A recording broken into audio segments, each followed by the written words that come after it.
another video. Exercise 2 of 7 that every athlete and boxer needs to be doing. Today, based on the setup, we're getting into hip thrust.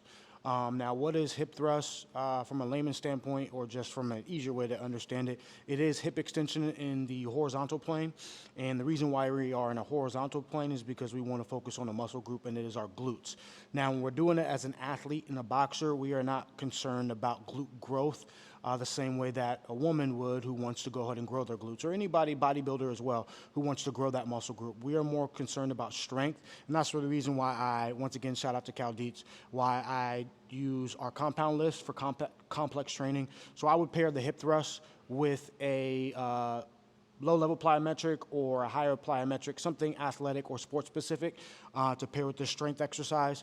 But the rep ranges we're going to stay at is we're going to stay around 3 to 5 because we are working on the intensity of the bar and try to be as strong as possible as opposed to growing the actual glute.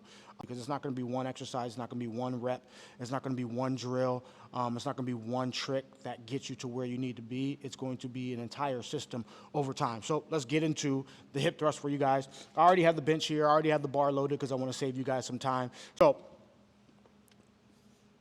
I'm going to start with putting the bar about right here. The setup for this is very important because as we get stronger, we need to make sure that we have good technique.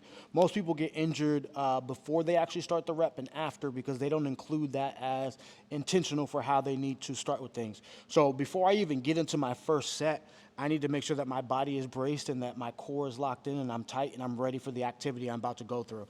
So first thing I'm going to do is, for me, this bench is a little bit high, so I'm going to push against the bench, and then I'm going to go ahead and climb. So if you see how I did that there. Now I'm going to work my back up to where my shoulder blades begin, or if you're thinking about where my lat ends as far as on my back. And then now I want to position my feet the way they're supposed to go and be positioned, straightened by squeezing my butt. And so if you notice, what I'm doing is my chin is tucked all the way through.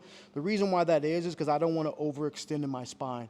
And if I keep my eyes up, then my spine is going to come all the way up, and then the tension of this bar or the intensity of this bar is going to go to my lower back. I don't want this in my lower back. I want this predominantly in my glutes.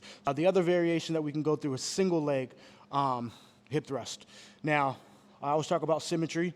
This is an opportunity for, if you have your right leg stronger or your left leg stronger, this is an opportunity to work on those individual weaknesses. So I am going to show one of those, and there is a slight difference in the variation, not only from the single leg aspect, but also from what I told you about my chin.